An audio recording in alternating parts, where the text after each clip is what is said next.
In this Adobe Premiere Pro tutorial, we're going to learn how to apply the default transition quickly, which means adding a preset transition between clips in just one step. By default, Premiere Pro sets cross dissolve as the default video transition.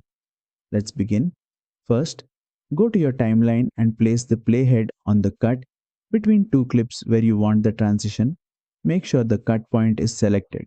Now, press Ctrl+D on your keyboard. Immediately, the default video transition will be applied at that cut point.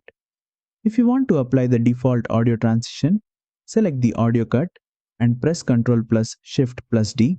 You can also right-click on a cut point and choose Apply Default Transitions from the menu.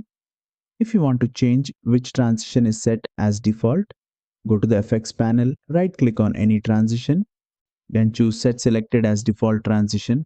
Using default transitions saves time and speeds up your workflow significantly, and that's it. You now know how to apply the default transition quickly in Adobe Premiere Pro.